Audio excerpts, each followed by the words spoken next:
বাংলাদেশের টি-20 বিশ্বকাপের ভেন্যু নিয়ে কয়েকদিন ধরেই নানা রকম গুঞ্জন শোনা যাচ্ছে। কখনো খবর আসে বাংলাদেশকে আলটিমেটাম দিয়েছে আইসিসি, ভারতে গিয়েই খেলতে হবে বিশ্বকাপ। আবার পরক্ষণেই শোনা যায় ভেন্যু পরিবর্তনের ব্যাপারে ইতিবাচক বিশ্ব ক্রিকেটের নিয়ন্ত্রক সংস্থা।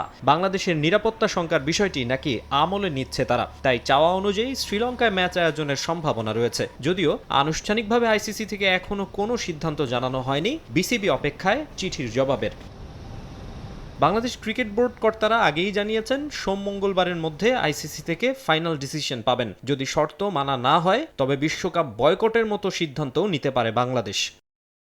কিন্তু ভারতীয় ক্রিকেট বিষয়ক ওয়েবসাইট ক্রিকবাজের সবশেষ খবরে আশাব্যঞ্জক কিছু নেই। তাদের দাবি শ্রীলঙ্কায় নয়, বাংলাদেশের চাওয়া উপেক্ষা করে ভারতেরই দুই ভেন্যুতে ম্যাচ আয়োজনের পরিকল্পনা করছে আইসিসি। গণমাধ্যমের খবর অনুযায়ী ভেন্যু দুটি সাউথ ইন্ডিয়ার, একটি তামিলনাড়ু রাজ্যের চেন্নাইয়ের চিপক বা এম.এ. চিদম্বরম স্টেডিয়াম, আরেকটি কেরালা রাজ্যের তিরুবনন্তপুরমের গ্রিনফিল্ড স্টেডিয়াম। এরই মধ্যে ওই দুই রাজ্য বোর্ডকে নাকি বিষয়টি জানানো হয়েছে এবং তারাও আগ্রহ দেখিয়েছে। দুই ভেন্যুর মধ্যে চিপকে আগেই সূচিতে রয়েছে 7টি ম্যাচ, 6টি গ্রুপ পর্বের এবং একটি সুপার 8-এর।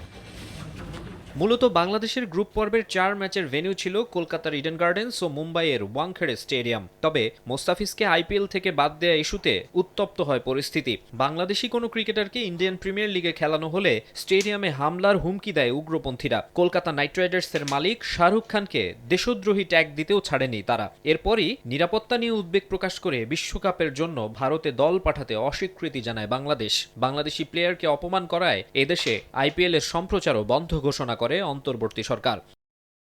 ভারত থেকে বিশ্বকাপের অন্যতম আয়োজক দেশ শ্রীলঙ্কায় নিজেদের ম্যাচ স্থানান্তরের দাবি জানিয়ে আইসিসিকে একাধিক মেইল দিয়েছে বিসিবি। এর মাঝেই ক্রিকবাজের এমন খবর আরও ঘোলাটে করল পরিস্থিতি। মাকসুম আলম খান, সময় সংবাদ।